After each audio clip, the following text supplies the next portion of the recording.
Hipertensivos. Sean bienvenidos. Vamos a ver la parte 2 de medicamentos antihipertensivos. Bueno, iniciamos. Vamos a ver el primer medicamento, que es el nifedipino de 30 miligramos. Este ya lo habíamos abordado cuando dimos el curso prediplomado de medicamentos antihipertensivos en el manejo del EBC, ¿no? Bueno, aquí lo importante en este tema del nifedipino es un medicamento que hay que tener mucha precaución al administrarlo, no hay que darlo a la ligera. Es un medicamento que sí potencia al paciente, ¿sí? Ahorita vamos a ver la farmacocinética y la farmacodinámica de este medicamento. Hay que tener mucho cuidado. No tiene que ser el medicamento de primera elección para el manejo y control de la hipertensión arterial. Aquí el medicamento de elección para el manejo de la hipertensión arterial ya lo hemos manejado en clases anteriores. ¿Quién me puede decir cuál es el medicamento de elección para una crisis hipertensiva?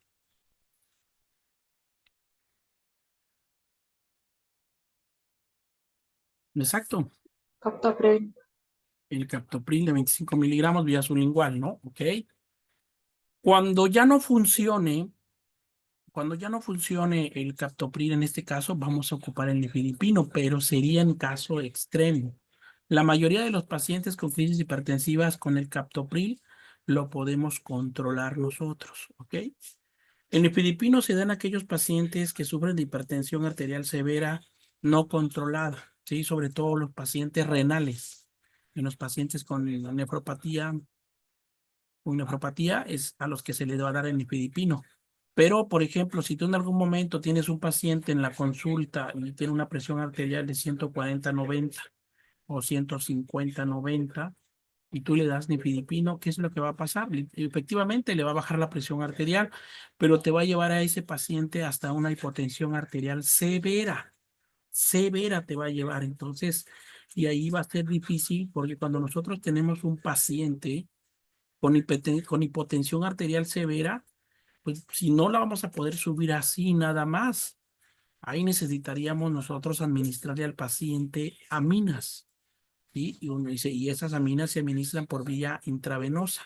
Y el medicamento de elección para subir la presión arterial en un paciente en una condición de salud mal, hospitalizado, pues es la norepinefrina diluida, pero ya sería un extremo, ¿no? Por eso tenga mucho cuidado al manejar el nifedipino. Vienen tabletas de liberación prolongada, se llama. ¿Por qué liberación prolongada?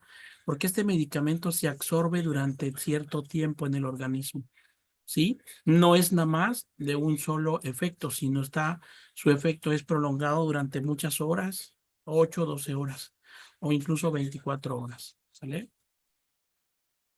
El nifedipino es un medicamento vasodilatador coronario periférico que está indicado en todas las formas de hipertensión arterial, en hipertensión arterial esencial o primaria de grados leves, moderado y severo. ¿Sí? Aquí como lo dice, leve, moderado y grave, pero ojo, en leve no le vayan a dar un paciente. ¿Por qué? Mira, cuando tú tienes un paciente con hipertensión arterial y le das nifedipino, por ejemplo, de 30 miligramos,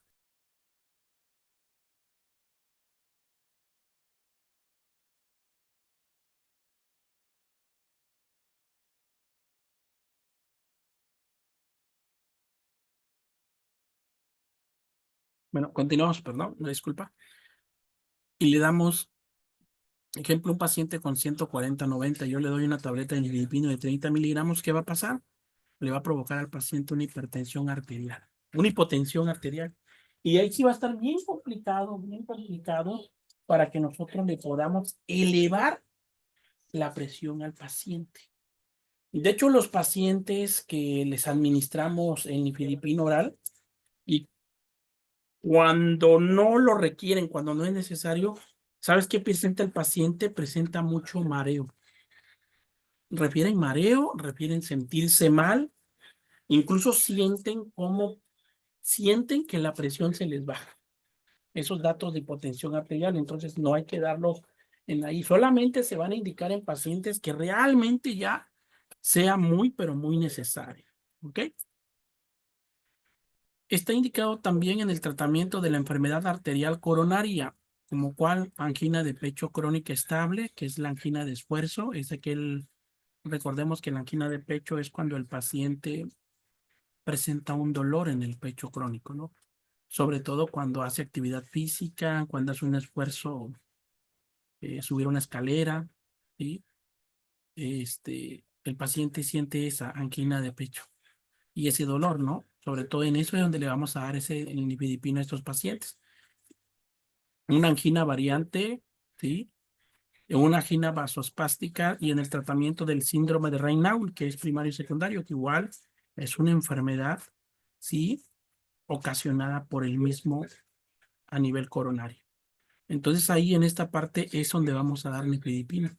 No nada más se va a dar nifedipino en los pacientes, ¿sí? En los pacientes en los pacientes que necesiten este tratamiento.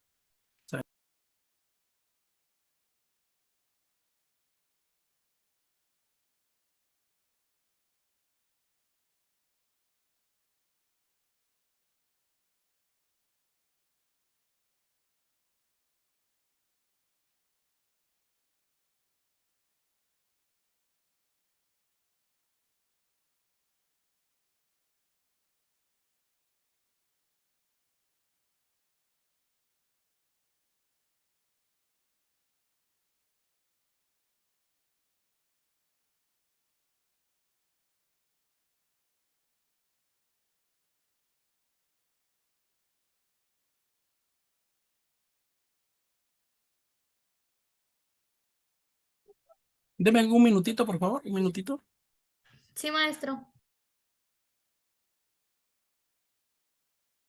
Entonces aquí hay que tener mucho cuidado. Perfecto, solamente se va a dar en casos graves o en casos de que el paciente no esté controlado. Y ahora vamos a ver por qué. Mira, en cuanto a la farmacocinética y farmacodinamia, el nifedipino se absorbe rápidamente y casi completamente en el tracto gastrointestinal. Aproximadamente el 90% del medicamento se absorbe. Su biodisponibilidad después de su administración oral se presenta entre el 45 y 56%. La concentración máxima en sangre se encuentra después de 30 a 120 minutos con una vida media de 2 a 5 horas. O sea, el efecto es rápido en el paciente, ¿sí? Pero el nifedipino se lo vamos a dar a pacientes que están difícilmente que no podamos nosotros controlar, ¿sale? Entonces hay que tener mucho cuidado en eso, ¿sale? ¿En quiénes está contraindicado el nifedipino de 30 miligramos?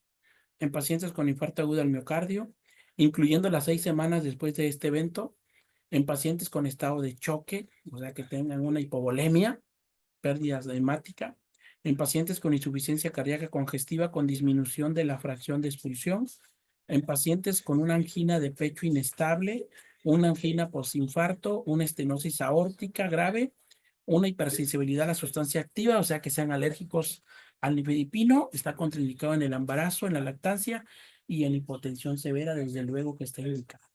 ¿Sale? Otra recomendación, alumno, cuando tú vayas a dar este medicamento de nifedipino de 30 miligramos, lo primero que vas a hacer es medirle la presión arterial al paciente. ¿Sí? El paciente tiene nifedipino 30 miligramos cada 8 horas. Previa TEA, así te pone la indicación médica, el médico te la nota en la indicación. Entonces tú primero vas a medir la presión arterial. Si tu paciente tiene una presión superior, escucha bien, de 130/90, se lo vas a dar. Si no, no se lo vas. Nifedipino, ¿vale?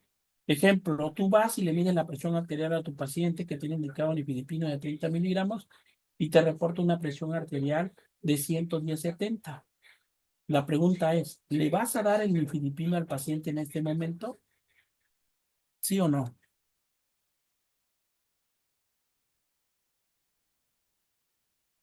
No se lo vamos a dar. No se lo vamos a dar. ¿Vale? Tiene que ser mayor de 130/90 para dárselo, ¿ok? Restricciones de uso durante el embarazo y la lactancia, pues ya sabemos que está contraindicado. Tiene reacciones secundarias el nifedipino, muchísimas reacciones secundarias. Generalmente es bien tolerado. Sí, gracias. Los efectos más frecuentes pueden aparecer en el inicio del tratamiento, siendo de naturaleza leve y pasajera. O sea, ¿qué pasa? Y ahí te va. Frecuentes en 10% tenemos edema periférico. El paciente se edematiza. Hay mareo o sensación de ligereza en la cabeza. Hay náuseas, enrojecimiento facial, debilidad. Esto en el 10% de los casos sucede, sobre todo cuando se inicia tratamiento. Hay hipotensión pasajera en un 5%. Lo que te digo, lo tomas y al paciente le da el bajón. Ocasionales en 2% menos, hay taquicardia, congestión nasal y de pecho, sensación de falta de aire, hay diarrea, estreñimiento, calambres, flatulencia, inflamación y rigidez articular. Todos estos que vemos acá, pues los últimos pues, son parte de gastrointestinales y musculares. En 2% no nos debería preocupar. ¿Qué sí nos debe preocupar? Y tendríamos que suspender el medicamento, lo que sí, el edema. Si tú ves un paciente que no toma nifedipino y se empieza a edematizar, inmediato suspende el tratamiento. ¿Qué nos debe preocupar? Esto, mareo del paciente, el vértigo, debilidad e hipotensión arterial son cosas que nos deben preocupar muchísimo para suspender el tratamiento. ¿Sale? Seguimos. En menos del 2% se presenta esto: calambres musculares, inestabilidad emocional, nerviosidad. Hay alteraciones del sueño, visión borrosa, dificultades en el equilibrio. Hay dermatitis, prurito, urticaria, fiebre, sudoración, alteraciones sexuales. Hay sicope en un 0.5%. ¿Qué significa sicope? ¿Quién me dice? ¿Qué significa esto?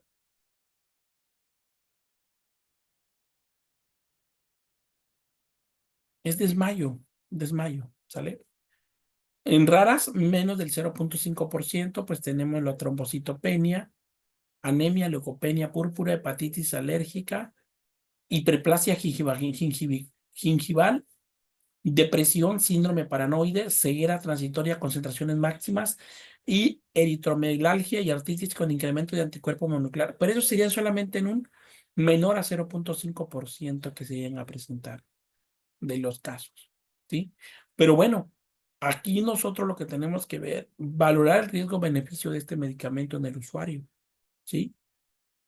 Tenemos que tener muy en cuenta eso. Interacciones medicamentosas y de otro género. Fármacos antihipertensivos, ¿sí? Como el quinopristin o el dalfapristin, la cisaprida, la cimetidina y el jugo de toronja podrían aumentar los efectos hipotensor, porque en sí el nifedipino lo que hace es hipotensar. Lo mismo sucede con los betabloqueadores, pudiendo llegar a hipotensión severa y posiblemente deterioro de la función cardíaca. Hay que controlar los niveles plasmáticos de digoxina y quinidina y en su caso hacer ajuste de dosis correspondiente. El dialtiazien disminuye su depuración y la fenitoína su biodisponibilidad. Por eso no hay que combinarlo con estos medicamentos, ni con dialtazien, ni con furosemide, ni con dialtazien, ni con la digoxina, infinitoína. Hay que tener mucho cuidado, ¿ok? Entonces aquí uno de los efectos es que es hipotensor, que es lo que va a hacer la combinación con otros medicamentos. Perfecto.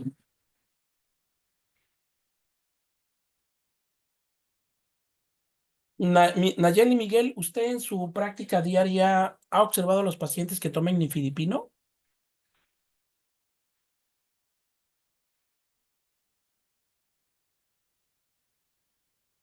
¿O alguien ha observado pacientes que sí estén tomando nifedipino? No, maestro. No, bueno. Incluso este nifedipino lo recetan mucho los médicos internistas, ¿eh? Pero hay que tener mucho cuidado porque el nifedipino en efecto se administra 30 miligramos cada 8 horas o cada 12 horas o cada 24 horas.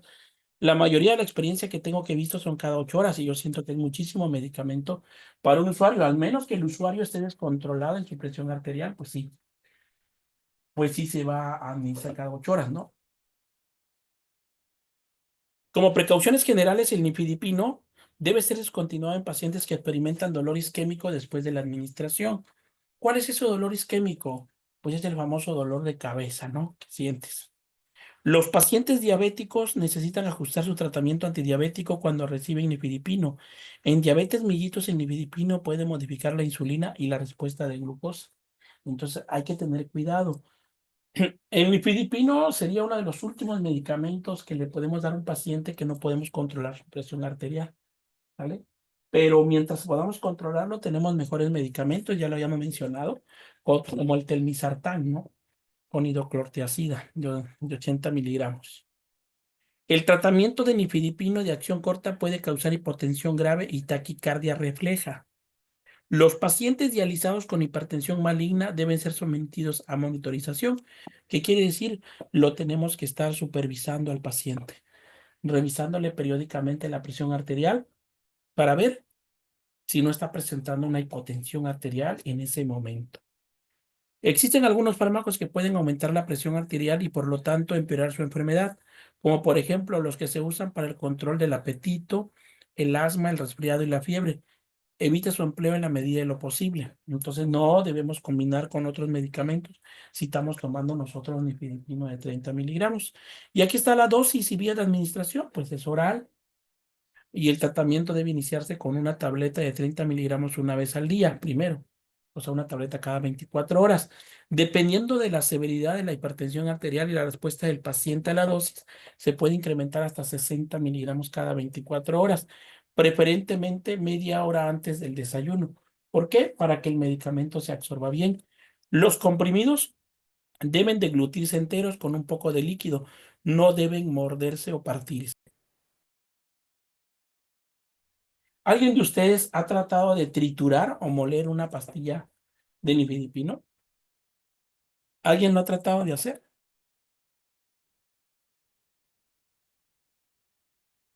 Está durísima, no se puede triturar, ¿eh? No se puede triturar. Y aquí lo dice, no lo debemos de triturar nosotros, ¿ok? Entonces, esa es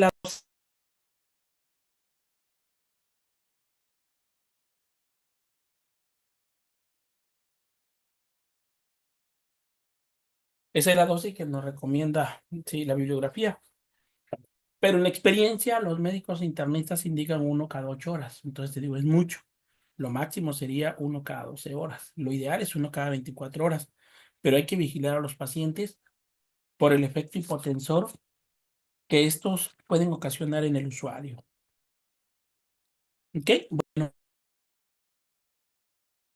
entonces tenemos que tener mucho cuidado al administrarlo, ¿sale? Por el efecto hipotensor, muchos médicos internistas lo indican, como lo mencioné, cada 8 horas y no, es cada 12 o 24 como mucho.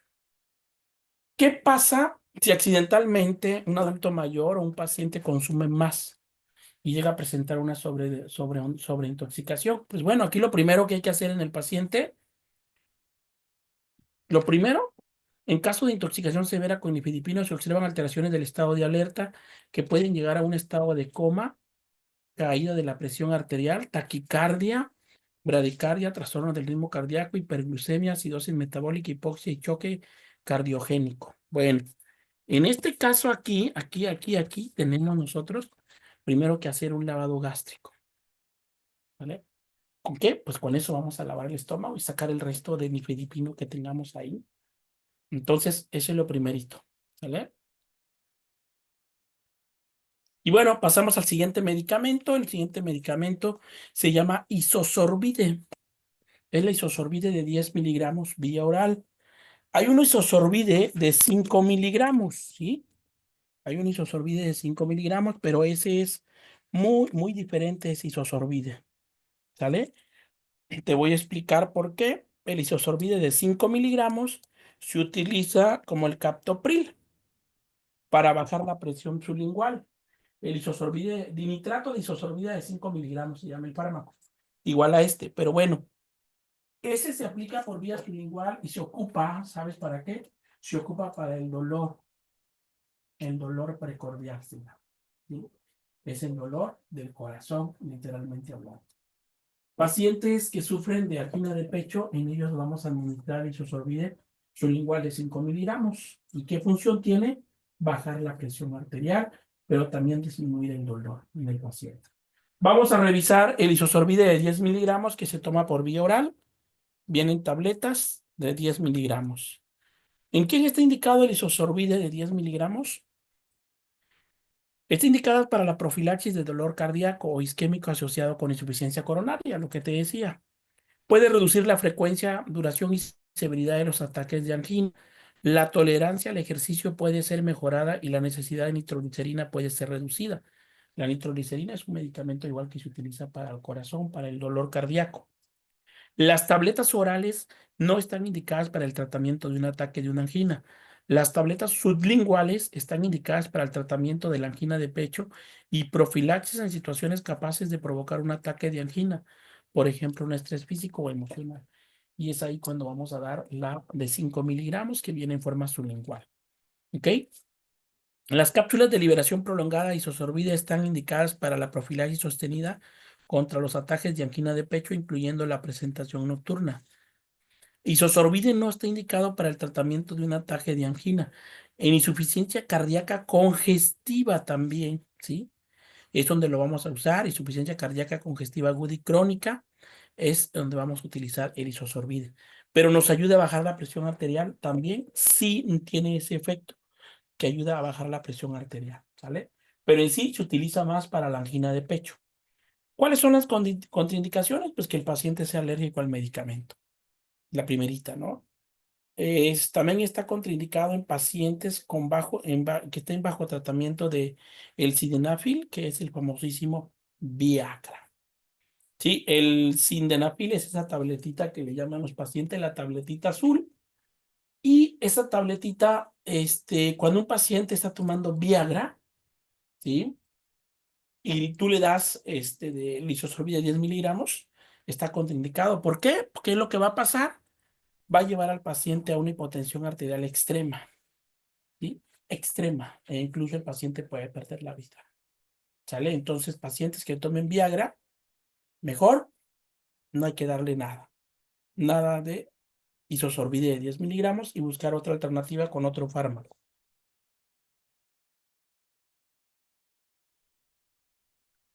En cuanto al embarazo y la lactancia, pues está contraindicado, ¿sí? Está contraindicado en el embarazo y también en la lactancia. No se debe administrar porque hay efecto colateral para el recién nacido. En reacciones secundarias y adversas, pues bueno, el paciente puede presentar vasodilatación cutánea con bochornos, va a haber cefalea y puede llegar a presentar un mareo también transitorio el paciente. Puede ocasionarle también de una exantema medicamentosa o una dermatitis exfoliativa. Puede haber náuseas y vómitos y esto es común, las náuseas y vómitos en lo que es la isosorbida de 10 miligramos. ¿Ok? Interacciones con otros medicamentos, pues bueno, acá tenemos que tener cuidado de administrarlo con fármacos, dice, los pacientes que reciban fármacos antihipertensivos como los bloqueadores betadrenérgicos, las benitoacinas, los calcioagonistas, los neurolépticos, antidepresores tricíclicos en combinación con nitratos, deben ser observados para determinar la posible presencia de efectos hipotensores adictivos. Es por eso que no lo tenemos que administrar en conjunto con esos medicamentos que mencionamos. El uso simultáneo de dihidroergotamina puede resultar que es una potencialización del efecto hipertensivo del dinitrato de isosorbida. ¿Y esto que nos va a llegar a provocar? Una deshidratación severa en el paciente. Como precauciones generales que tenemos que tener en cuenta, pues bueno, incluso con dosis pequeñas de isosorbide puede presentarse una respuesta hipotensiva severa, especialmente en la postura de pie.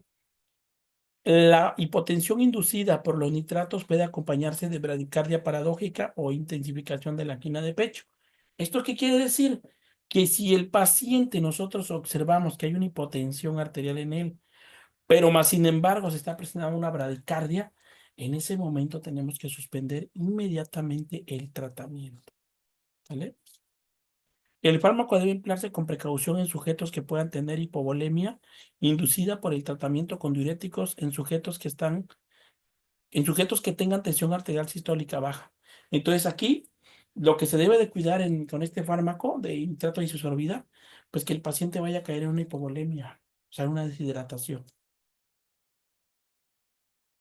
Continuamos entonces. Vía de administración, pues ya lo mencionamos, es oral, el nitrato de isosorbida 10 miligramos es oral. La dosis inicial no debe ser mayor de 5 miligramos, pues en ocasiones puede presentarse hipotensión arterial severa y eso es lo que menos vamos a ocupar en este momento. ¿Ok? Entonces la dosis es de 5 a 30 miligramos por vía oral 4 veces al día, de preferencia con el estómago vacío. Mira, de 5 a 30 miligramos.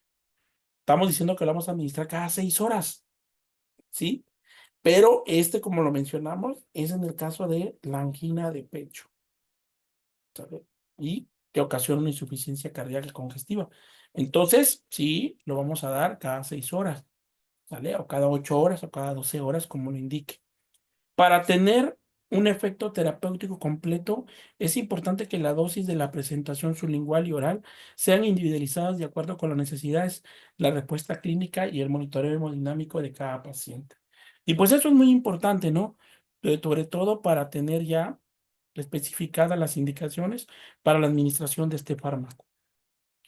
Las dosis recomendadas promedio para insuficiencia cardíaca congestiva aguda y crónica son las siguientes. En el caso de la insuficiencia cardíaca congestiva aguda, vamos a dar de 10 a 40 miligramos 4 veces al día o según sea necesario. Por ejemplo, si yo voy a administrar a mi paciente en este momento 40 miligramos de dinitrato de isosorbide, la pregunta es, ¿cuántos, sí, cuántas tabletas le voy a dar al paciente? ¿Quién me dice?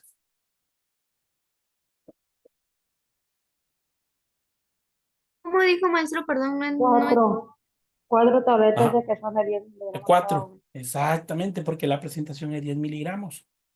Pero ojo, ojo, recordemos que esto es para la insuficiencia cardíaca congestiva aguda. Cuando iniciamos por una angina de pecho o para controlar una hipertensión severa, le vamos a dar primero dosis inicial 5 miligramos y de ahí vamos a ir subiendo la dosis. Ahora, en insuficiencia cardíaca congestiva crónica vamos a dar igual de 20 hasta 40 miligramos 4 veces al día. O si es necesario dar más, pues hay que valorarlo, ¿no? Y lo mismo es para el control. Todos estos medicamentos de nitrato de isosorbide es para controlar, ¿eh? Para controlar estas insuficiencias cardíacas, no es para que tengan cura. En el caso de la tableta sublingual, que viene de 5 miligramos, las tabletas se disuelven en 20 segundos, de 5 a 10 miligramos por vía sublingual cada 2 o 3 horas para el tratamiento y profilaxis de la angina aguda. Esta puede ser suplicada por una dosis de 5 a 10 miligramos antes de situaciones estresantes capaces de provocar un ataque de angina. Bueno, y es aquí donde entra la parte donde el nitrato isosorbide se lo vamos a poner abajo de la lengua, el de 5 miligramos, abajo de la lengua del usuario, ¿no? Y esa tabletita se va a acabar de disolver, de diluir, vía sublingual en 20 segundos. Lo va a acabar de realizar. Entonces, ahí dice que de 5 a 10 miligramos por vía oral sublingual, ¿no? Pero pues también aquí hay que valorar la condición clínica del paciente y cómo se encuentra. No es nada más dar, llegar y dar, ¿no? Y sobre todo que este medicamento de nitrato de isosorbide nos los va a indicar un médico, ¿sí? Nosotros no podemos tomar la pauta y darle a un paciente este medicamento. No, no, no. ¿Por qué? Porque pues aquí, en esta parte, tenemos que tener claro que la parte del tratamiento va a ir enfocado en disminuir los síntomas, no a la cura. ¿Ok? En la cápsula de liberación prolongada, perdón, la angina de pecho estable crónica, la dosis usual de inicio para el tratamiento de la angina de pecho estable crónica es de 20 miligramos, ¿sí? De 2 o 3 veces al día, imagínate si le vamos a dar 3 veces al día, le vamos a estar dando 2 tabletas cada 8 horas. Entonces, no, ¿sí? No, no lo vamos a dar así. Entonces nosotros tenemos que tener mucho cuidado con el porcentaje, sobre todo las dosis que nos indique el médico en la hoja de indicaciones, ¿no? Hay que tener mucho cuidado, ¿sale? Y sobre todo valorar, porque yo me he tocado ver o sea, médicos internos que recetan administrar 6 tabletas de nitrato de isosorbide cada 12 horas. Ah, sus 6 tabletas, estamos hablando de la de 10 miligramos, ¿eh? 6 tabletas, no, pues es muchísimo, es demasiado, ¿no? Entonces, para eso sirve la farmacología, ¿no? Y la dosis de mantenimiento, una vez que se ha alcanzado el efecto terapéutico deseado a través de la titulación, el régimen de dosis individuales puede ser reemplazado por la administración de una vez al día, solamente de 60 miligramos o 80 miligramos. Pero bueno, esa sería una dosis de mantenimiento ya en caso de una insuficiencia cardíaca grave. Y pues bueno, llegamos al siguiente medicamento, metoprolol. ¿Alguien ha administrado dinitrato de isosorbide antes de pasar a la otra, al otro fármaco, o alguna duda que tengan con el dinitrato de isosorbide? Nada más no alcancé a ver bien en lo de la presentación sublingual, en la insuficiencia cardíaca congestiva crónica. ¿Cuánto era la dosis, maestro, por favor? Sí, vamos a dar de 2 a 3 tabletas al día, ¿sale? Pero en este caso, de la vía sublingual, en la crónica, y bueno, no, en la crónica lo que vamos a dar es la de 10 miligramos, ¿sale? ¿Dónde vamos a dar la de, aquí está, mira, atrás la sublingual? Estas tabletas en vez de subir de 5 a 10 miligramos, pero ya sublingual, pero esto va a ser para el tratamiento, como dice acá, o profilaxis de la angina aguda. De la angina aguda, no de la crónica. Solamente en la aguda vamos a dar el sublingual. Ok, Sí, es ese dolor cuando tiene un paciente, y te va a tocar, fíjate, cuando se hacen urgencias, te llega un paciente o que te llega un paciente al consultorio con mucho dolor de pecho. Llega un paciente con dolor de pecho y lo primero que vamos a hacer es valorar, ¿no? Si no es un paciente que se está infartando. ¿Cómo vamos a darnos cuenta que ese paciente se está infartando? A ver, ¿quién me dice los síntomas de infarto? Que puede ser un infarto cerebral o un infarto cardíaco. Lo primero, esa opresión, ese dolor en el pecho, si está presente, más dolor en el brazo izquierdo, un dolor en el brazo izquierdo y toda la parte del omóplato de ese lado izquierdo, ese paciente se está infartando. ¿Sí? El dolor en el brazo izquierdo es la pauta que el paciente está presentando un infarto agudo del miocardio. Pero si no hay dolor en el brazo izquierdo y solamente el paciente siente opresión en el pecho y dolor, estamos hablando de una angina de pecho aguda, ¿sí? Que es un dolor del corazón, que el corazón no está trabajando bien y necesita un medicamento para controlar ese ritmo, ¿vale? Entonces ahí es donde sí vamos a dar el isosorbide sublingual de 5 miligramos vía sublingual, una tabletita, y con eso es suficiente, con una de 5 miligramos ya, ¿vale? Y vas a sacar adelante a tu paciente. Pero sí tenemos que hacer una bien valoración, medir la presión arterial del paciente, bien, valorar la frecuencia cardíaca y determinar, no, es que mi paciente tiene una angina de pecho. Y sobre todo preguntarle al paciente si está consciente o a la familia, ¿no? Si realmente eso ya le había pasado antes o no. Y la familia va a decir, sí, lo que pasa es que sufre de angina de pecho. Ah, bueno, entonces no se está infartando el paciente. ¿Sale? Entonces sí tenemos nosotros que tener mucha precaución. Y ya cuando es una angina de pecho crónica, pues ahí sí vamos a dar, Alejandra, de 20 miligramos hasta cada 8 horas, dice ahí, pero va a depender. Te digo, este medicamento te lo va a indicar médico internista o cardiólogo, ¿vale? Únicamente. gracias. Aquí yo sí, yo se lo estoy exponiendo como conocimiento general del área. No administrar ni tanto en el filipino ni nitrato de isosorbide, yo sugiero que no. Pero bueno, si te encuentras en una comunidad lejana y donde tú ya tu valoración hiciste y viste que el paciente tiene una angina de pecho aguda, pues hay que darle. A ver, atrévete y darle una tabletita de dinitrato isosorbide de 5 miligramos sublingual. De los presentes, ¿quiénes cuentan con dinitrato de isosorbide en sus unidades? A ver, Nayeli, Miguel Solano, ¿cuenta en su unidad con dinitrato de isosorbide?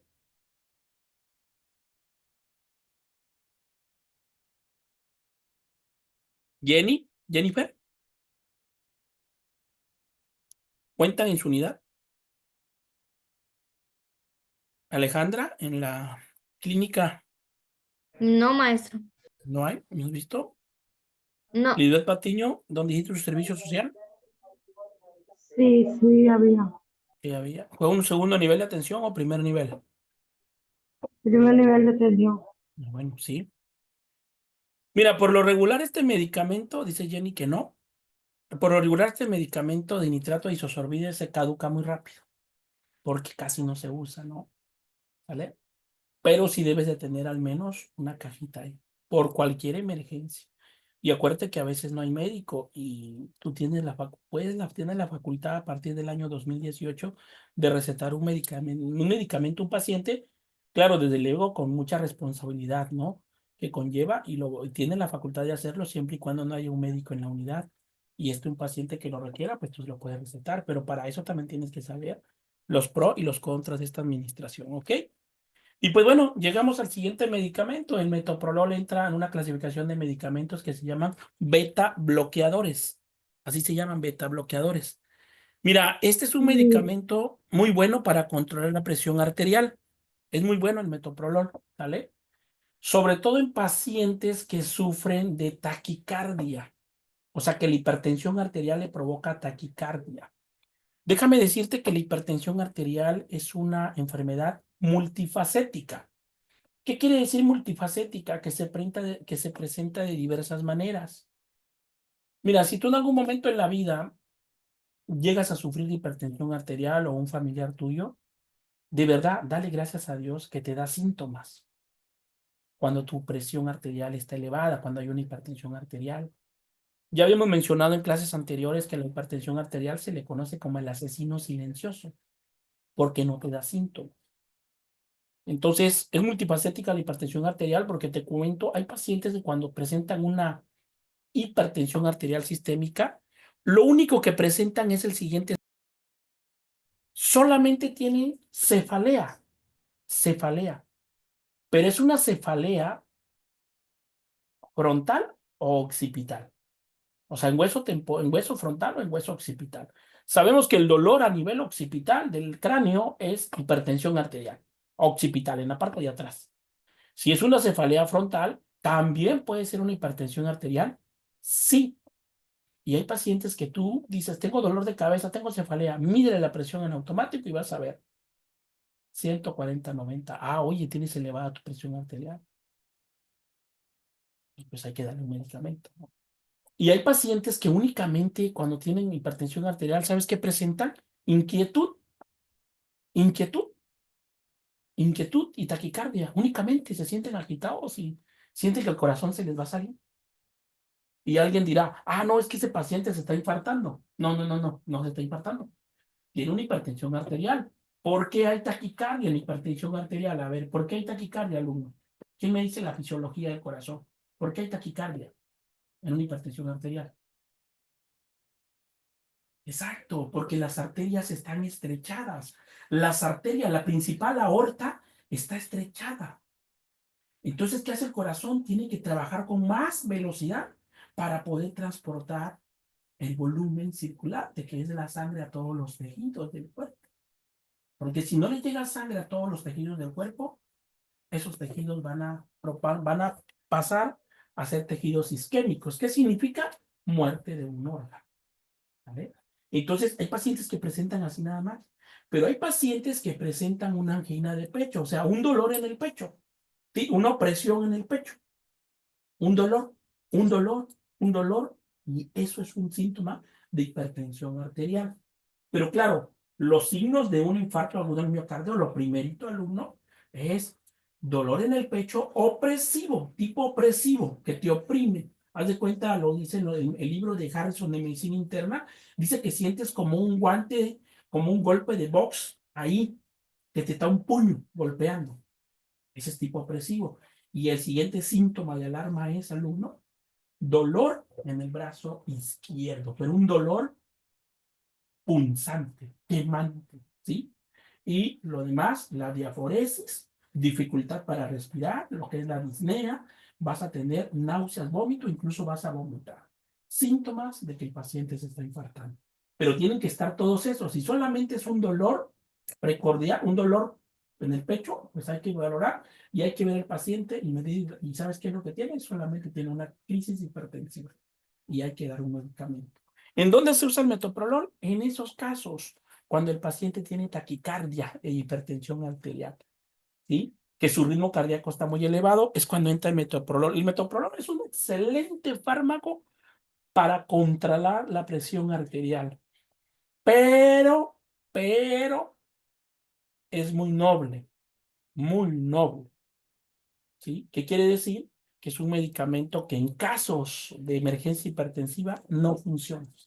No funciona. El metoprolol tiene que ir acompañado de dieta del paciente, que tenga dieta el usuario. Si no, no va a funcionar.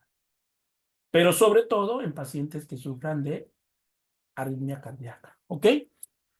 Y hay casos en pacientes que sufren de hipertensión arterial, fíjate bien, y que lo único síntoma que tienen es vértigo. El vértigo es mareo. Únicamente tienen mareo. ¿Sí? Y si un paciente tiene mareo, hay que medirle la presión arterial. Hay otros pacientes que únicamente, ¿sabes qué presentan? Presentan sueño. Tienen sueño. Un sueño. Y mide la presión arterial y su presión arterial está elevada. Por eso la presentación es multifacética de la hipertensión arterial. Pero ¿qué crees? ¿Qué crees? Hay pacientes que no sienten ninguno de los síntomas que te acabo de mencionar. Y eso es bien grave. Eso es bien grave. En mi experiencia clínica he observado pacientes que llegan al consultorio porque vienen a una consulta de rutina y vienen felices, sonrientes, tranquilos y traen una presión arterial de 150/100. Y haz de cuenta que estos pacientes es como si estuvieran en la playita, ahí tomando el sol en Huatulco, quitados de la pena. Pero más sin embargo tienen 150/100 de presión arterial. Sí, y estamos hablando de un estadio 2 de la hipertensión arterial. ¿Vale? Entonces, eso es grave, alumno. ¿Por qué? Porque ese paciente le va a dar un EBC durmiendo. Literalmente, el paciente se va a infartar durante el sueño. Y eso es muy grave, muy grave. Y todo eso se lo tenemos que decir al paciente. ¿Vale? Entonces, vamos a pasar. ¿Hasta aquí dudas, preguntas? No, maestro. Ok, muy bien. Vamos a leer los comentarios. El isosorbida, ¿a qué grupo pertenece, profe? Perteneces a las tiacidas. ¿Vale? Nitrato isosorbida, las tiacidas. Ok, vamos al metoprolol. Miren, aquí está. Indicaciones terapéuticas para la hipertensión arterial, para la angina de pecho y para el infarto agudo del miocardio. Para esas tres situaciones lo vamos a ocupar nosotros. ¿Vale? Vamos a ver primero, hipertensión arterial. Ok, la hipertensión arterial está indicado en el tratamiento de pacientes con hipotensión media moderada. Es usada usualmente empleada en combinación con otros fármacos, particularmente con el diurético tiazida, que es la hidroclortiazida. ¿Vale? Ok, acá, como lo dice, pacientes con hipotensión media moderada. O sea, pacientes que tengan una presión controlada, pero que no se hipotensen mucho. En ellos los vamos a dar en lo que es el metoprolol. Pero muchas veces se usa en combinación con otros fármacos, particularmente con un diurético como es la hidroclortiazida sola, ¿sí? O incluso lo podemos dar con una furosemida. ¿Sale? Recordemos que la furosemida es para eliminar líquidos, entonces ahí es donde la vamos a utilizar, ¿no? Pero en la angina de pecho se utiliza para la prevención de la angina de pecho debido a la isquemia cardíaca, sobre todo cuando las arterias coronarias se tapan. Cuando hay un coágulo a nivel coronario, es cuando vamos a dar esto como tratamiento para prevenir de que no se me vaya a presentar una isquemia en el corazón, ¿sale? Y hay pacientes que ya toman metoprolol para toda la vida. Y muchos nada más toman nada más un cuartito, media tableta o una tableta cada 24 horas, ¿eh? Sí, nada más. Pero es como preventivo para profilaxis de angina de pecho debido a algo isquémico del corazón. Y hay pacientes que lo usan para prevenir el infarto agudo al miocardio. ¿Sale? Es usado para reducir los riesgos de mortalidad cardiovascular en pacientes en los que se ha sospechado o ya está confirmado el infarto miocardio en su fase aguda y después de esto disminuye la frecuencia de la fibrilación ventricular. Es ahí donde también se va a indicar. ¿Sale? Entonces, en sí, sí te ayuda a bajar la presión, sí, pero no es un tratamiento electivo para hipertensión arterial, es más para controlar, como su nombre lo dice, clasificación de medicamentos beta bloqueadores, es más para el corazón, ¿sale? Como para la angina de pecho o para prevenir el infarto agudo al miocardio. Tú cuando veas un paciente que tome metoprolol para prevenir el infarto al miocardio, por nada del mundo, alumno, por nada del mundo, vayas a omitir una dosis, porque el paciente, si se le olvida tomar una dosis, vas a poner en peligro su vida, ¿sí? Se va a infartar ese paciente, ¿sale? Entonces, no se puede olvidar esa dosis, no se puede olvidar. ¿Sí? No lo podemos olvidar porque si no, el paciente se va a poner muy mal. ¿Sale? Entonces, para eso se ocupa el metoprolol. ¿En quienes está contraindicado? Está contraindicado en pacientes que sean alérgicos al medicamento, pacientes que tengan una bradicardia sinusual, o sea, pacientes que sufran bradicardia. ¿Hasta cuándo consideramos bradicardia? ¿Cuándo? ¿Hasta cuántos latidos del corazón se determina que es una bradicardia, alumno? Menor a 60. Menor a 60, ¿ok?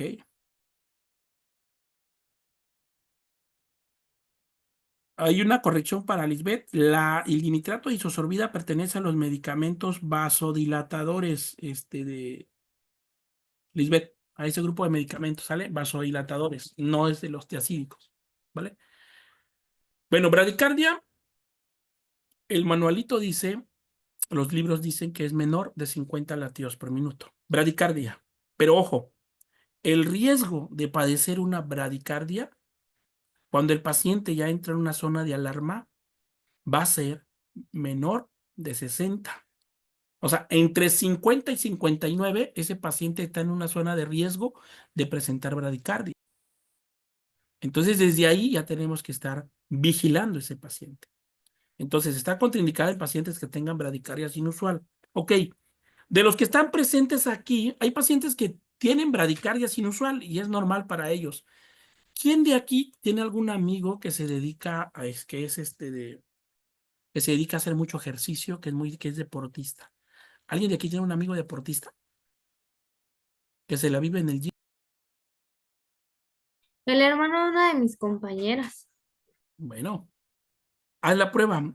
Cuando tú encuentres un paciente deportista, a mí me pasó, ¿eh? Me pasó, fíjate.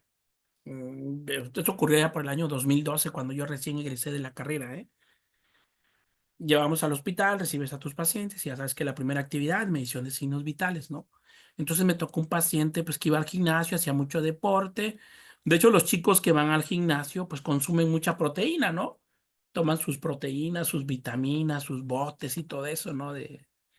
¿Cómo se llama ese que consume mucho? Vas a ver, se me fue el nombre de la sustancia que consume mucho.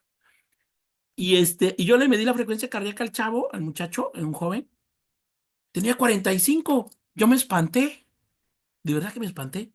45 latidos por minuto. Oye, ¿te sientes bien? Sí. Y me fui y le dije a mi jefa de enfermera, a mi jefa de servicio, fíjese que tiene, ¿a poco si ya lo checaste bien ya? Pon el oxímetro, me dijo. Pues con el oxímetro, no, pues chécalo con tu estetos. Igual, 45. Y yo espantado voy y le digo al médico de guardia. Y ya el médico viene y él le preguntó, ¿haces deporte, joven? Sí, me dedico a hacer deporte, por eso. Entonces, que no les vaya a pasar lo que me pasó a mí. ¿Eh? Todos los pacientes deportistas, o sea, deportistas de mediano o alto rendimiento, sufren de bradicardia. Y para ellos es normal. Normal. ¿Sale? Si encuentras un paciente con 40, 45, es normal. 49, 50 es normal para ellos. Pregúntale nada más si es deportista. ¿Cuándo te debes preocupar? Cuando no sea deportista. Ahí sí preocupa. ¿Vale? Ahí sí preocúpate demasiado y corre, ¿sale? Entonces, bradicardia menor de 50 latidos por minuto. Está contraindicado. Para esto hay que medir la presión arterial, hay que medir el pulso del paciente para no dar el medicamento si está contraindicado. Cuando hay un bloqueo AB del segundo y el tercer grado, ¿sale? Cuando hay una falla ventricular derecha secundaria, una hipertensión pulmonar, cuando hay falla cardíaca congestiva, cuando hay un choque cardiogénico también está contraindicado. ¿Sí? El choque cardiogénico, alumnos, es cuando el corazón entra en shock, no está trabajando bien, cuando las arterias coronarias se taparon. Es un shock cardiogénico. El corazón está sufriendo en ese momento, ¿sí? Entonces ahí está contraindicado. En anestesia con agentes que producen depresión micárdica, como por ejemplo en el uso del éter como anestésico inhalatorio, va a provocar eso también. No hay que dárselo al paciente que esté en ese tipo de tratamiento. En el embarazo y la lactancia no debe administrarse a mujeres embarazadas, dado que el metoprolol atraviesa la barrera placentaria, a menos que sea estrictamente necesario, siempre y cuando los beneficios superen los posibles riesgos. Un claro ejemplo, tenemos una paciente embarazada, pero esa paciente embarazada tiene un alto riesgo de presentar un infarto agudo al miocardio. Entonces le tengo que dar el metoprolol para controlar ese infarto agudo al miocardio. O sucede lo siguiente, ya la paciente embarazada ya tuvo un preinfarto.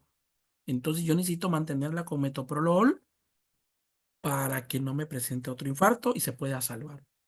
Pero yo sé que el metoprolol está contraindicado y que puede haber daños en el feto. Puede haber daños en el feto. Entonces aquí es una decisión muy difícil. En ese momento, ¿qué es lo que necesitamos salvar? ¿Al feto o a la madre en esa situación de emergencia? ¿Qué vamos a salvar? Si tú tomaras la decisión, Lisbeth Patiño, ¿qué harías? ¿Das metoprolol o no das metoprolol en ese ejemplo?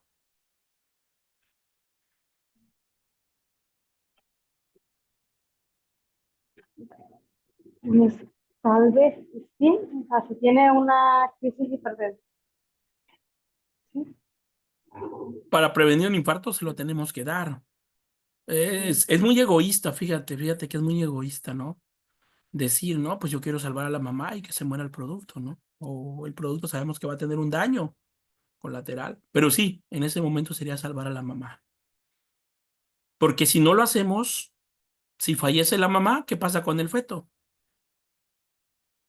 Fallece también, ¿no? Entonces, se tiene que dar. ¿Ok? Y déjame contarte un caso que pasó específicamente con el uso de metoprolol. Una pacientita, ella tenía un alto riesgo de infarto. No le dio un infarto, pero tenía un alto riesgo de infarto. Y de toda la gama de medicamentos que existen para tratar de controlar esa angina de pecho, que es el preinfarto, pues es el metoprolol, porque es el medicamento indicativo para eso, pues.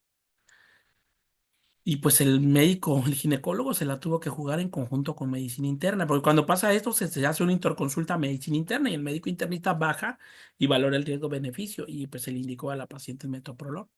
Y con eso se le pudo salvar la vida al paciente.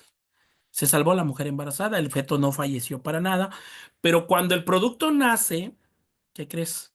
Venía con deformación. Primero que lo que se observa traía pie equinovaro y labio leporino. Son los efectos del metoprolol. Y ahí está el niño, está yendo a rehabilitación, ya lo operaron del labio leporino, ya lo operaron de los piecitos y ahí va. Ya camina ahorita y va, pero sí quedó con retraso mental. Es un niño que actualmente tiene una edad cronológica de 4 años, pero una edad real es de 2 años. Hubo retraso mental. Y pues se tenía que salvar a la mamá y pues se asumieron los riesgos, ¿no? Entonces en esa parte se tiene que evaluar el riesgo-beneficio durante el embarazo y la lactancia, ¿no? En el caso de la lactancia, el metoprolol es excretado en la leche materna. Esto es, si la terapia continúa, la madre debe suspender la lactancia en caso de que continúe tomando metoprolol.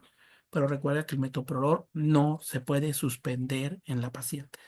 Ya cuando el producto nació y se suspende la lactancia, pues ¿qué podemos hacer para sustituir la lactancia? ¿Qué podemos hacer? Pues sí, la alimentación artificial, ¿no? Con leche. Con biberón, como se dice literalmente, ¿no?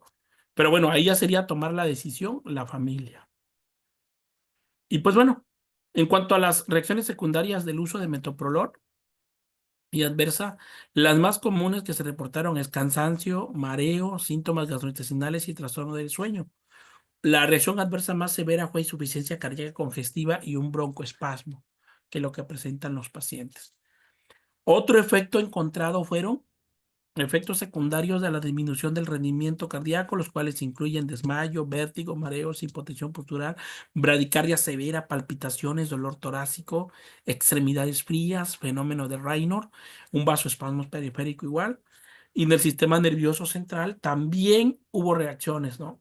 El dolor de cabeza, mareos, insomnio, depresión mental, ¿sí? Ansiedad. A nivel gastrointestinal se puede presentar diarrea, constipación, flatulencia, pirosis, náuseas y vómito, dolor abdominal y sequedad de la boca. En cuanto a las respiratorias, pues puede haber dificultad para respirar, un broncoespasmo o una crisis asmatiforme. En cuanto a los alérgicos dermatológicos, pues va a haber exantema, sudoración, prurito, erupción, urticaria, resequedad de la piel. Y a nivel ocular, pues va a haber una visión borrosa, disturbios visuales inespecíficos, irritación de los ojos, resequedad de los ojos y hasta una infección puede agregarse como la conjuntivitis. Son muchas las reacciones adversas que hay, pero el beneficio es mayor para implementarlo al alumno, es mayor.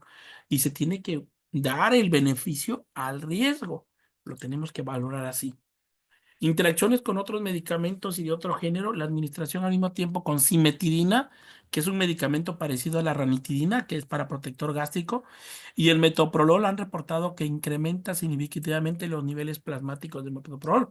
De hecho, este medicamento cimetidina ya está casi ya está de obsoleto, ya no se le da a los usuarios. Ahora, la que sí se le da a la administración simultánea con verapamil, como con beta bloqueadores, tiene unas consecuencias adversas severas, lo que no debe usarse en combinación, solo en casos excepcionales donde la dosis debe ser cuidadosamente valoradas, siempre y cuando el tratamiento debe ser iniciado gradualmente y en un hospital. Bueno, entonces hay que tener mucho cuidado con el verapamil, ¿sí? O verapamilo se llama. Este medicamento se usa para tratar la presión arterial alta y controlar la angina de pecho. Igual, pero tiene la misma característica, nada más que aquí el betabloqueador, el metoprolol, lo que va a provocar es que va a provocar más eventos adversos severos, ¿sale? Es probable que la administración concomitante con indometacina reduzca el efecto antihipertensivo del metoprolol también. Recordemos que la indometacina es un medicamento para el dolor. Los anestésicos por inhalación refuerzan el efecto cardioespresor de los pacientes sometidos a beta bloqueadores, pero eso es cuando ya el paciente es sometido a una anestesia. Como precauciones generales, ¿qué tenemos que hacer? Lo primerito, los pacientes con enfermedad broncoespásmica no deben en general recibir beta bloqueadores por su relativa selectividad beta 1. El metoprolol puede ser usado con precaución en pacientes que no respondan o no puedan tolerar otro tratamiento antihipertensivo. Como puede ser como un EICA, un IECA, como lo que es el captopril, como una tiacida, como el valsartán, los sartán, el misartán. Cuando la única opción sea el metoprolol, pues bueno, ahí se va a dar. ¿Vale? Pero hay que tener cuidado también. Ahora sí, ¿cuál es la dosis? Pues la vía de administración es oral. La dosis usual diaria es de 100 miligramos administrados cada 24 horas, principalmente en la hipertensión arterial, para mantener un control satisfactorio de la presión arterial. Las dosis pueden incrementarse si es necesario intervalos de una semana, cuidando que no excedan más de 450 miligramos al día, que quiere decir más de 4 tabletas y media. En angina de pecho, la dosis recomendada es de una tableta cada 12 horas, oral, ¿sí? Cuando se va a suspender la administración de metoprolol, no debe discontinuarse brutalmente, sino que debe reducirse la dosis lentamente en un periodo de 1 a 2 semanas. Entonces, lo que te decía hace rato, no debes omitir ninguna dosis. Ninguna dosis se debe omitir. Más aún cuando es como protector para infarto agudo al miocardio. ¿Vale? Hasta aquí, preguntas, dudas, alumnos. ¿Todo claro? Sí, maestro. Gracias.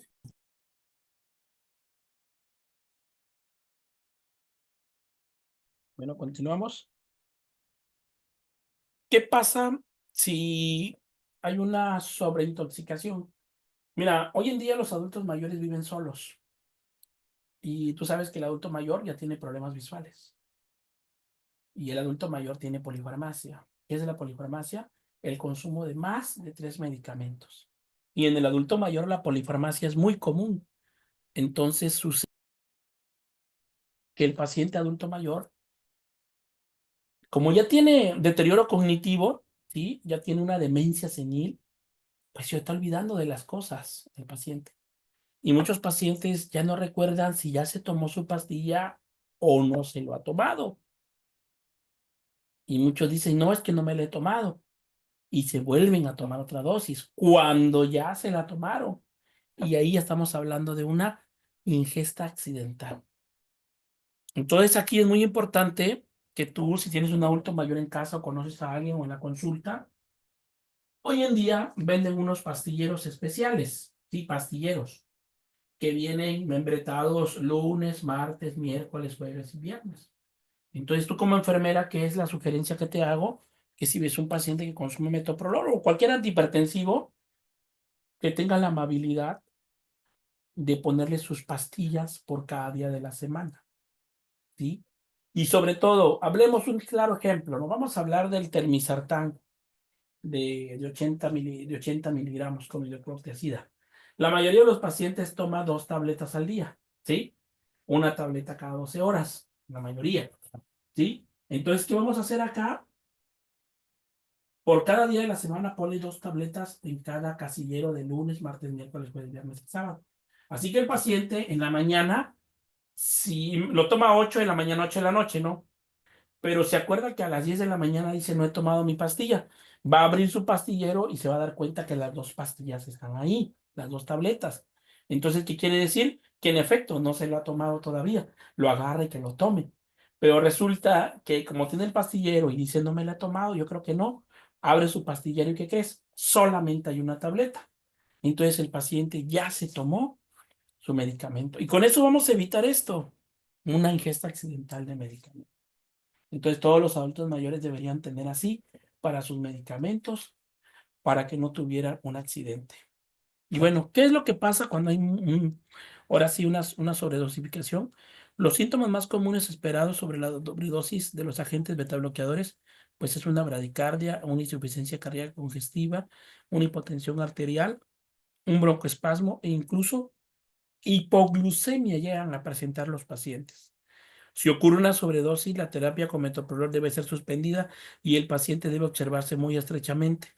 En adicción, se sugieren las siguientes medidas terapéuticas. Primero, para la bradicardia, hay que administrar un medicamento que se llama atropina. Si no hay respuesta al bloqueo vagal, el isoproterenol debe ser administrado cautelosamente para tratar de revertir la bradicardia. Si hay un bloqueo cardíaco, el isoproterenol o un regulador cardíaco intravenoso. Si hay insuficiencia cardíaca congestiva, le vamos a dar una terapia convencional. Y si hay una hipotensión arterial, debe administrarse un vasodepresor, por ejemplo, una norepinefrina o una dopamina, que son medicamentos para elevar la presión arterial. Si hay un broncoespasmo, debe de ser administrado un agente estimulante beta 2 o un derivado de la teofilina, ¿no? Y si hay una hipoglicemia, pues vamos a dar glucosa intravenosa al usuario, ¿sale? Pero solamente si sucede una ingesta accidental. Y ahora sí, llegó el turno del propanolol de 40 miligramos. Igual, beta bloqueador. ¿Quién ha usado el propanolol? El nombre de patente se llama Inderacili, así se llama el patente. ¿Quién ha usado propanolol o ha tenido pacientes con este fármaco?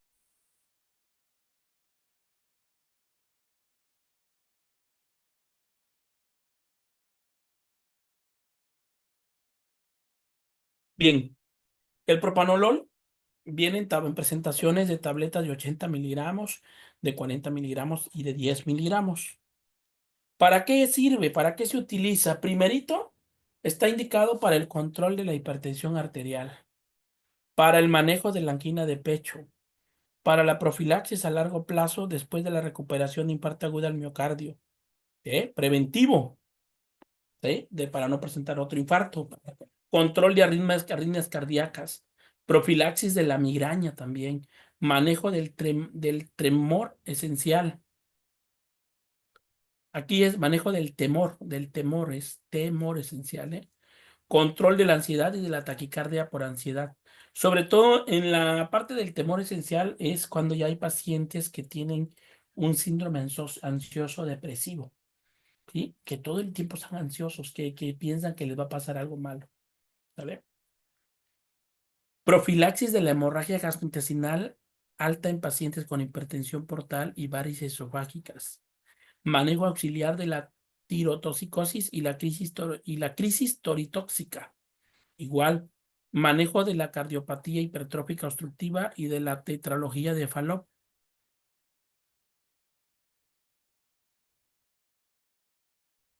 Para el manejo del feocrocitoma y el manejo del glaucoma. Para todos eso está indicado el propanolol. Tiene muchos efectos terapéuticos, ¿eh?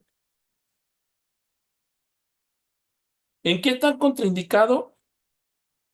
Pues bueno, primerito, no debe ser utilizado en pacientes con asma, bronquial o broncoespasmo. No se lo debemos dar, ¿vale? ¿Por qué? Porque el broncoespasmo puede ser fácilmente revertido mediante broncodilatadores agonistas beta 2, tales como salbutamol, en caso que se llegara a presentar. No está indicado con otros beta bloqueadores. No debe ser utilizado en pacientes con cualquiera de las siguientes condiciones: que sea alérgico al propanolol, que tenga bradicardia, choque cardiogénico, hipotensión arterial, una acidosis metabólica, después del ayuno prolongado, alteraciones severas de la circulación arterial periférica. Tampoco debe ser utilizado en pacientes propensos a hipoglucemia, es decir, a aquellos con ayuno durante un tiempo prolongado, aquellos pacientes con mecanismos reguladores deficientes.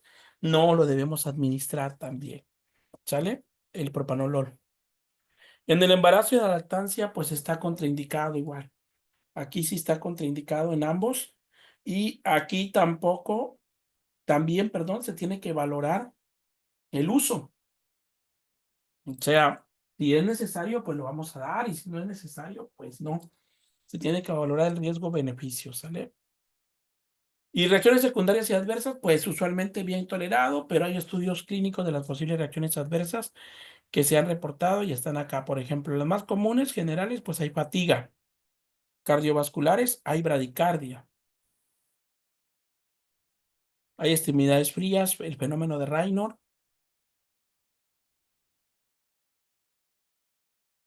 En cuanto poco comunes, gastrointestinales, tenemos como náusea, vómito, diarrea. A nivel general, pues tenemos los mareos hematológicos, una trombocitopenia también. A nivel del sistema nervioso central, pues puede haber alucinaciones, psicosis, cambios del estado de ánimo, confusión. Bueno, en todo eso nos va a generar el propanolol, ¿vale? En el sistema endocrino también va a haber alteraciones. El paciente va a presentar hipoglucemia. En el sistema nervioso existen reportes aislados de miastenia gravis como síndrome de exacerbación de la miastenia gravis. También eso le va a pasar a los pacientes. Como precauciones generales, como otros betabloqueadores, aunque esté contraindicado en insuficiencia cardíaca no controlada, puede ser utilizado en pacientes cuyos signos de insuficiencia cardíaca no han sido controlados. O sea, sí se lo vamos a dar al paciente, ¿sale? Solamente en insuficiencia cardíaca no controlada, aunque esté contraindicado. Se debe tener precaución en pacientes cuya reserva cardíaca es pobre. Aunque esté contraindicado en pacientes con alteración e insuficiencia arterial periférica, puede también agravar las alteraciones menos severas de la insuficiencia arterial. Por eso mismo debemos de tener cuidado al administrarlo. Debido a su efecto negativo en el tiempo de conducción, se debe de tener precaución si se proporciona a pacientes con bloqueo cardíaco de primer grado. Pero ahí hay que tener mucho cuidado también. Pueden cubrir o modificar los signos y síntomas de la hipoglicemia también. ¿Sale? Y ahora sí, la dosis y vía de administración, pues ya sabemos que es oral. En pacientes con insuficiencia renal o hepática deben tener cuidado al seleccionar la dosis inicial y su efecto al comenzar el tratamiento debido al incremento de la vida media. ¿Ok? Pues bueno, para hipertensión arterial se tiene que iniciar con una dosis inicial de 80 miligramos 2 veces al día. La presentación de la tableta viene de 40 miligramos. Entonces vamos a dar 2 tabletas de 40 miligramos al paciente cada 12 horas, ¿vale? Pero también tenemos presentación de 80 miligramos y nada más le daríamos al paciente una tableta cada 12 horas, que se puede incrementar a intervalos semanales de acuerdo con la respuesta. La dosis usual oscila entre 160 y 320 miligramos al día. Imagínate, es una dosis fuerte, ¿sí? O que toman los pacientes que toman propanolol. En cuanto a la angina, ansiedad, migraña, el temor esencial y glaucoma, una dosis inicial de 40 miligramos, 2 a 3 veces al día puede incrementarse por la misma cantidad de intervalos semanales de acuerdo con la respuesta del paciente. Bueno, aquí con estos 40 miligramos que se le va a dar a los pacientes, sí, sí va a mejorar, va a mejorar. Pero aquí lo que tenemos que tener cuidado, que es un beta bloqueador, el metoprolol, ¿sale? Y en esta parte de acá, si te das cuenta, para la angina sí aplica. Para la ansiedad y la migraña podríamos ocupar otro medicamento. No tanto el propanolol, aunque tenga ese efectos de controlar, ¿no? Ahí podríamos ver la manera de buscar otro medicamento. En cuanto a la arritmia cardíaca de ansiedad, una cardiopatía hipertrófica obstructiva, una tirocorticosis, la dosis del propanolol es de 10 a 40 miligramos 3 o 4 veces al día. Suelen proveer la respuesta adecuada. La dosis máxima diaria para el caso de arritmia no debe exceder más de 240 miligramos. De hecho, pues la presentación viene de 40, pues no se va a dar esa cantidad. ¿Sale? En pacientes posinfarto del miocardio, el tratamiento debe comenzar entre el 5 y el 25, 20 y el día 5 y 21 días después del infarto del miocardio con una dosis inicial de 40 miligramos de propanolol 4 veces al día durante 2 o 3 días con el objeto de asegurar el cumplimiento del paciente. La dosis diaria total se puede administrar en 2 tomas de 80 miligramos. ¿Sí? Un momentito, por favor.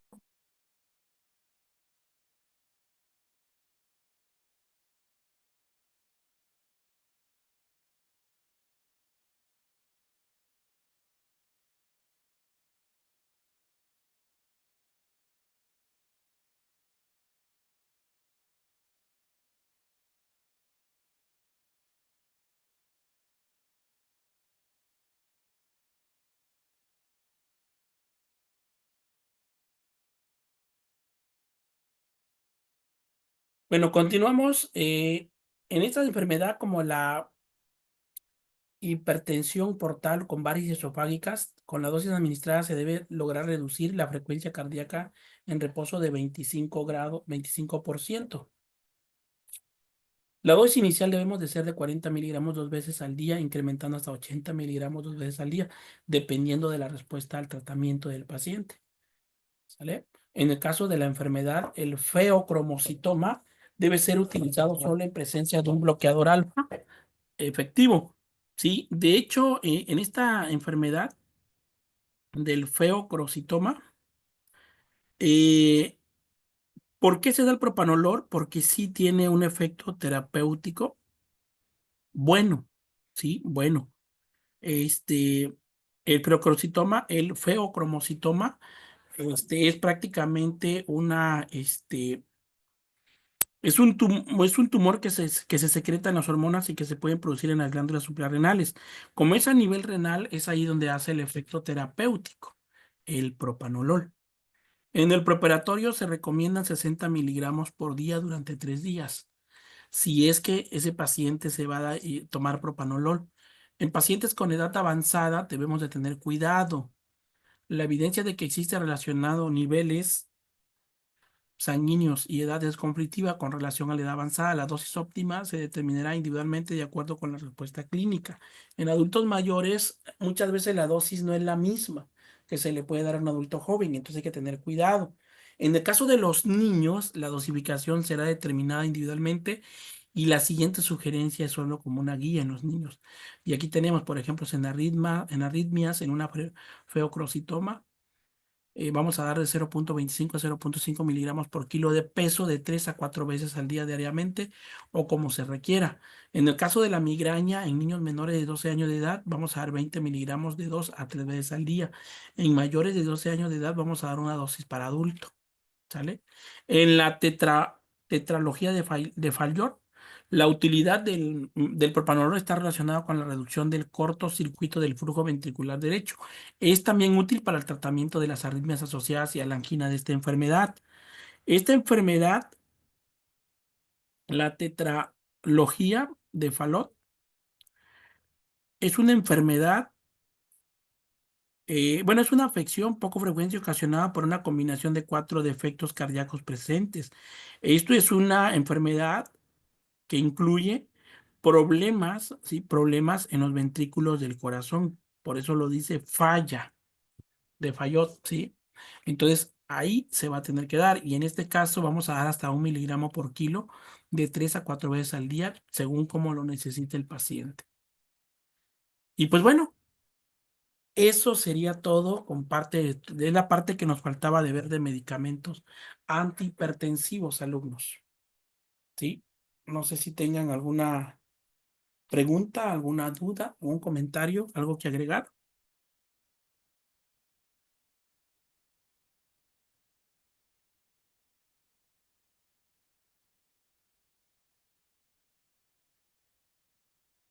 Ok, bueno, pues con esto vamos a terminar la sesión de hoy, martes, y nos estamos viendo en la próxima clase. Vamos a ver el siguiente tema, vamos a ver medicamentos para la depresión. Sí, hace unos días se festejó. ¿Cuándo fue el día de la depresión? ¿Quién me puede decir cuándo se festejó el Día Mundial de la Depresión? ¿Ayer fue? Sí, Ayer, 13. 13 de enero, ¿no? Sí, fíjese que la depresión hoy en día es un problema que tenemos los humanos, sí, sobre todo los humanos contemporáneos, por así decirlo, de los ochenteros para acá, 90, ¿eh? Hay muchos chicos, chicas con depresión y prácticamente la depresión no es una tristeza, ¿eh? No es tristeza la depresión. No, no, la depresión va más allá que una tristeza. Y desafortunadamente muchos chicos no tienen la fuerza necesaria para pedir ayuda. Muchos se encierran en sí mismos y lamentablemente pues terminan suicidándose, ¿no? Para esto existen medicamentos, sí hay muchísimos medicamentos que pueden ayudar al paciente a mejorar. ¿La depresión tiene cura? La respuesta es sí, sí hay cura para la depresión, pero es un tratamiento multidisciplinario. ¿Qué quiere decir? Que se necesita el tratamiento psicológico, tratamiento psiquiátrico, tratamiento farmacológico, tratamiento de acompañamiento, ¿sí? Todo eso para poder salir de esa horrorosa enfermedad llamada depresión. Entonces, la próxima clase vamos a ver esos tipos de medicamentos para la depresión. ¿Ok? Pues bueno, yo me despido de ustedes. Muchísimas gracias por participar. A Alejandra Pérez, a Jenny, a Lisbeth, a Nayeli, a Nexaí y a Odilia. Les recordamos que nos envíen sus fotografías, los que están pendientes, por favor, y los que ya no tienen, que ya tienen su foto, pues bueno. En el caso de Lisbeth, te confirmo, Lisbeth, paso el jueves a Tehuantepec, Lisbeth, para que me entregues tus fotos, te aviso la hora. Te pido por ahí que me mandes un mensajito como al mediodía, por favor, Lisbeth, como recordatorio. ¿Sale? Ah, bueno, enterada. Sí, está bien. Alejandra Pérez, tus fotitos, por favor, se lo entregas a Blanquita allá en Candiani, porfa. Sí, maestro. ¿Sale? Sí. En el caso de Nayeli, Miguel, habíamos quedado que me las iba a entregar también en Salina Cruz. Cuando venga usted a Salina Cruz, Miguel Nayeli, o en Juchitán, cuando esté, me avisa. Si está en Juchitán, yo le voy a decir en qué lugar me lo va a dejar, por favor. ¿Sí? Y en el caso de Nexaí, pues hay que mandar tu foto. Nexaí, por favor, una foto digital. ¿Sale? Con saco y corbata, cabello corto, Nexaí. ¿Sale? A la brevedad posible me lo mandas. Igual Odilia, vamos a entregar fotos presencial Odilia en Oaxaca con Blanquita, por favor, con la asistente Blanca. Ella vive en Candiani, allá en Oaxaca. Si nos hace el favor de llevar sus fotos, serían 2 fotos, tamaño diploma, en papel autoadherible, así como lo mandamos al grupo, para que la entrega sea personal, por favor, Odilia. ¿Sí? De todo modo, yo les comparto el número ahorita en WhatsApp personal a la Odilia en el caso de Ixel Alejandra, pues ya tiene el número de Blanca, ¿no? Si no, de todos modos se lo comparto. Y en el caso de Elías, se lo mando para que a la brevedad posible me entreguen su fotografía. Les recuerdo, el diplomado termina el 8 de febrero. 8 de febrero. ¿sí? Esperemos que puedas ir Lisbeth Patiño, Nayel Miguel, esperamos que también puedas ir, por favor. Va a ser en Santo Domingo, va a ser, perdón, en Santo Domingo, Tehuantepec, el cierre de ese taller y esperamos que puedas asistir, ¿sale? Entonces, los esperamos ahí. Va a ser un cierre presencial del diplomado de farmacología para los que puedan ir. Y si muchos alumnos no pueden con uno o dos que vayan, con ellos lo vamos a trabajar porque sí necesitamos hacer la práctica en la preparación y administración de medicamentos de alto riesgo. ¿Ok? Pues bueno, ¿alguna duda, alguna pregunta? Jennifer ya me entregó sus fotos, es correcto, ¿verdad?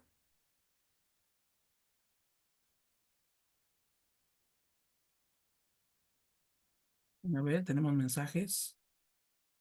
Nexai, sí, Nexai dice, sí, maestra en Cuchitán. Sí, Nayeli, cuando estés en Cuchitán, yo te digo en dónde me lo vas a entregar. Sí, ok. Nexai Martínez. Muy bien, pues bueno. Sí, Nayeli ya me entregó, Jenny ya me entregó sus fotos, ¿cierto? Ya las tengo. Pues bueno, que pasen una excelente noche, les comparto las diapositivas. Cuídense mucho, que Dios los bendiga y que pasen buenas noches. Gracias, maestro, igualmente. Hasta luego. Gracias, maestra. Hasta luego.